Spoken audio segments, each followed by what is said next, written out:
They've got some players back. The running back position. They also have a nice offensive line. The two tackles are back, and their quarterback Peyton Thorne is back again.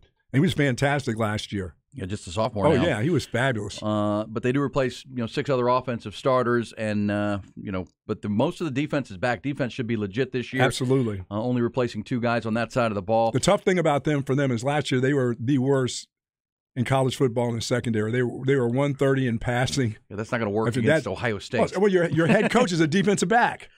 Mel Tucker's a DB. Is he going to continue to let that happen? Well, they got a kid from Georgia. They got a big 6'3" guy from Georgia, and Mel Tucker said, "Well, these guys should be a little bit better. They played a lot of downs. But yeah, they played a lot of lousy downs. Yeah, well, they still won 11 ball games last 11 year. 11-2. And the losses were to Ohio State, of course, and to at Purdue.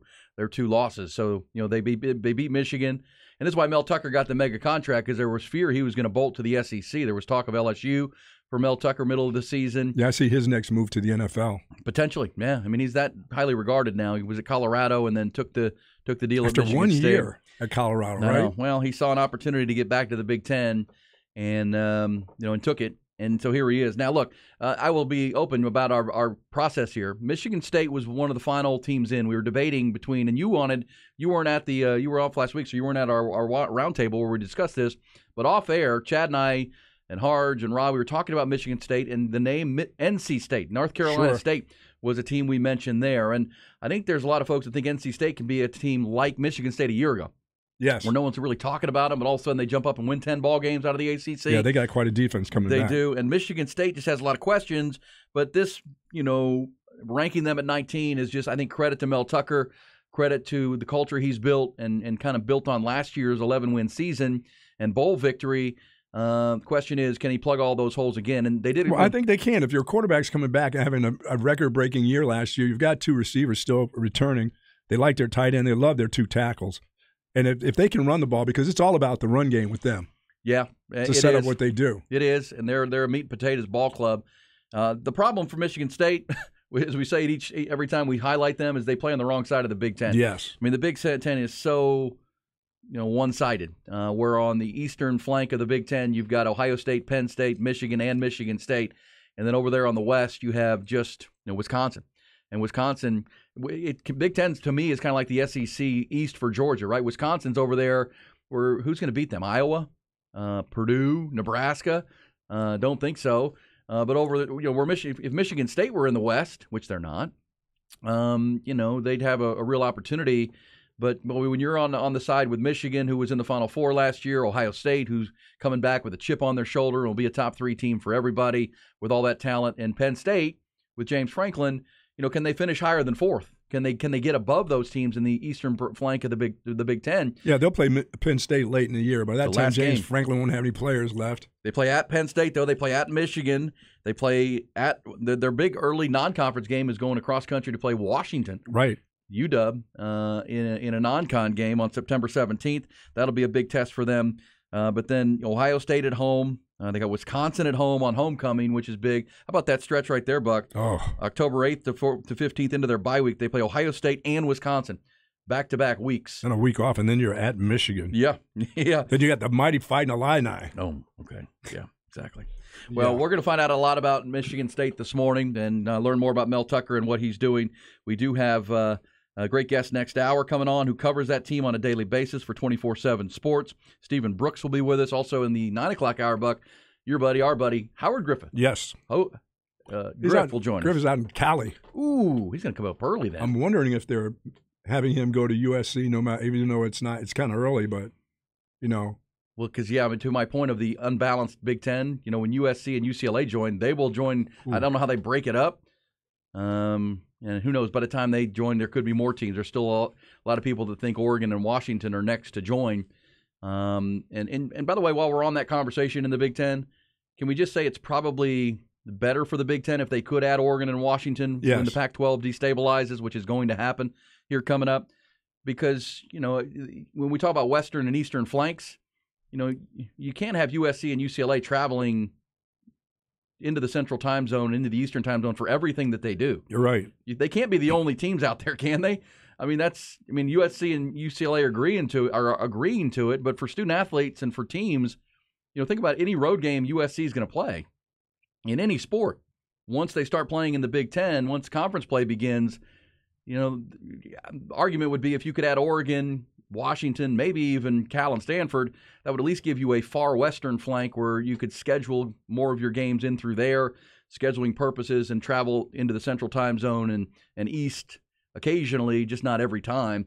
I think that have to be a thought. But as far as balancing out the conference, you certainly would have USC and UCLA on the western side, which would be a balance it out a little bit with Wisconsin, who is kind of on their own there out west, unless Iowa steps up. Yeah, and we know how Iowa plays strong early in the season, then they start to fade. Kirk Ferentz, yeah. Yes. Yeah.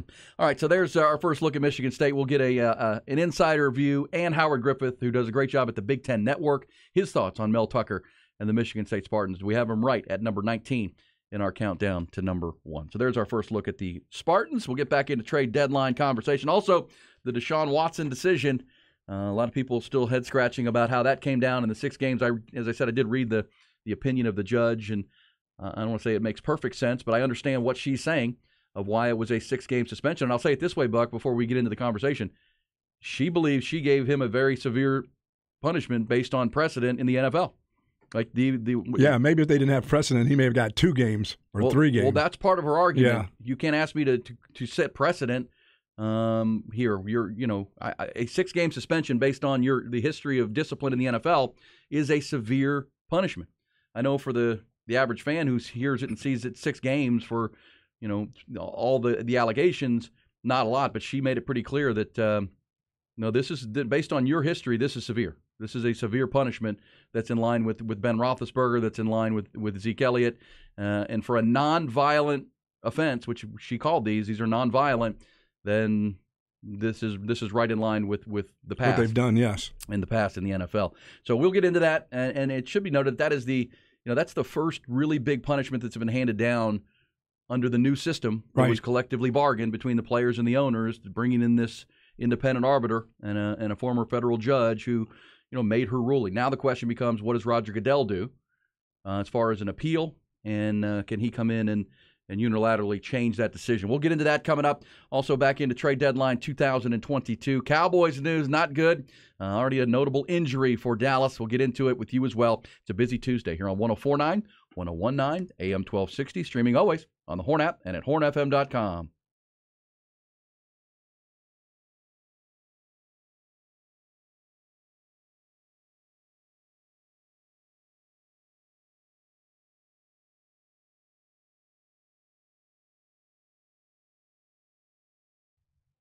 Oh, man, the Viking Horn, what a great partner they are with us and all the folks here at the Horn. But Viking Fence is the best fence company in Austin, Texas, and has been for 50 years. That is absolutely right. Since 1972, Viking Fence has been installing the best permanent fences, wood privacy, iron fences, gates, and handrails, and certainly that temporary rental fence division is the best as well. That's what they do at Viking Fence. It's all they do. They have not expanded over 50 years to become something more, something different. They don't do a little bit of this, a little bit of that. They do fences, and they simply do them better than anybody at Viking Fence. And all you have to do is go to that website or call them to set it up. If you're new to town, you need to know Viking Fence has been doing this since 1972. They've been trusted in the Lone Star State all that time. They do it all. Wood privacy, iron fences, gates. Remember, they have their own on-site lumber mill where they can produce different grades of that western red cedar. They have their own on-site gate fabrication facility, any kind of residential or commercial gate, and that iron facility as well with the CNC bending equipment, cold and hot forging capability, pipe bending. This is all the investments they've made to be able to control the raw material and control the quality of the product from start to finish, so they bring you the highest quality but also the best value every single time. You cannot go wrong, I promise you, no matter whatever your fence need is for your home or business, commercial or residential,